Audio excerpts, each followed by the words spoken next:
नमस्कार, मैं प्रतिमा पांडे। हमारे व्रत और त्यौहार में आपका बहुत बहुत स्वागत है। आज हम निर्जला एकादशी की कथा सुनाने वाले हैं, जो महाराज युधिष्ठिर के कहने पर वेद व्यास ने बताई थी। 2023 में निर्जला एकादशी 31 मई को मनाई जाएगी। शास्त्रों में निर्जला एकादशी को सबसे कठिन और सबसे पुण्य फलों को प्रदान करने वाली एकादशी बताई गई है। इस दिन जल का त्याग करना पड़ता है। इस दिन व्रत रखकर भगवान विष्णु की पूजा करने और निर्जला एकादशी की कथा सुनने से भगवान विष्णु और माँ लक्ष्मी की कृपा प्राप्त होती है। इसलिए चलिए आइए जानते हैं कि निर्जला एकादशी की कथा क्या है। पद्म पुराण के अनुसार एक बार श्री कृष्ण पांडवों को एकादशी व्रत के बारे में बता रहे थे। तब युधिष्ठिर ने श्री कृष्ण भगवान से पूछा कि हे मधुसूदन, हमें ज्येष्ठ मास के शुक्ल पक्ष की एकादशी के बारे में बताइए कि इस एकादशी व्रत का क्या विधान है और इसका क्या फल प्राप्त होता है। तब श्री कृष्ण ने युधिष्ठिर को बताया कि ज्येष्ठ मास के शुक्ल पक्ष की एकादशी का क्या फल और इसका क्या प्रभाव है। आप वेद व्यास जी से सुनिए।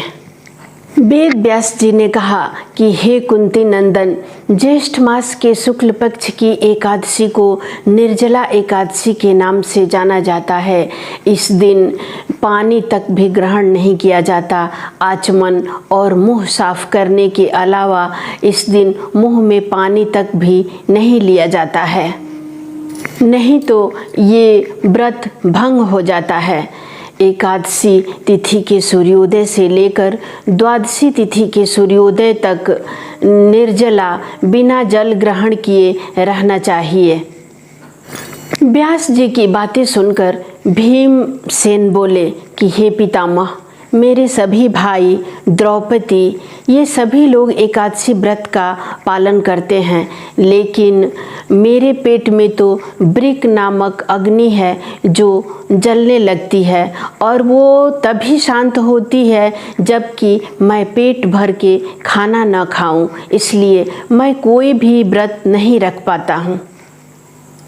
वेद व्यास ने कहा भीम को कि ये भीम, अगर तुम्हें स्वर्ग की अभिलाषा है तो तुमको एकादशी व्रत जरूर पालन करना चाहिए। वेद व्यास जी ने कहा कि हे भीम, तुम साल भर की एकादशी का व्रत न करके तुम साल भर की एकादशियों को का फल प्रदान करने वाली ज्येष्ठ मास के शुक्ल पक्ष की निर्जला एकादशी का व्रत तुम जरूर रखो। व्यास जी ने कहा कि निर्जला एकादशी का जो नियम पूर्वक व्रत रख कर पालन करता है, उसे करोड़ों स्वर्ण मुद्रा दान करने के बराबर शुभ फलों की प्राप्ति होती है। इस एकादशी के दिन किए गए जप, तप और दान का पुण्य फल अक्षय होता है। इसलिए हे भीम, तुम ये व्रत अवश्य करो। भीम ने वेद व्यास की बात मान ली और उन्होंने निर्जला एकादशी का व्रत पालन किया। तब से इस एकादशी का नाम भीमसेनी एकादशी भी पड़ गया।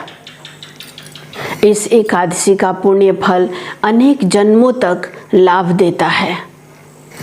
ऐसी मान्यता है कि जो भी व्यक्ति नियम पूर्वक निर्जला एकादशी का व्रत रखता है, उसके सामने कभी भी यमदूत नहीं आते हैं, बल्कि भगवान विष्णु के दूत आते हैं और उसे विमान पर बिठाकर ले जाते हैं। पद्म पुराण में निर्जला एकादशी के महत्व को बताते हुए बताया गया है कि निर्जला एकादशी व्रत की कथा जो भी व्यक्ति कहता है या सुनता है, उसे ग्रहण में दान करने के बराबर पुण्य फलों की प्राप्ति होती है। इसीलिए सभी को यानी जो लोग व्रत रखते हैं वो भी और जो लोग नहीं रखते हैं वो भी निर्जला एकादशी व्रत की कथा अवश्य सुननी चाहिए, कहनी चाहिए। इससे उनकी आयु बढ़ेगी, निरोगी काया का सुख प्राप्त होगा और अंत में मरने के पश्चात वह व्यक्ति मोक्ष को प्राप्त करेगा। इसीलिए सबको निर्जला एकादशी की कथा अवश्य सुननी चाहिए।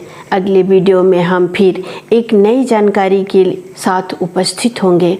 नमस्कार।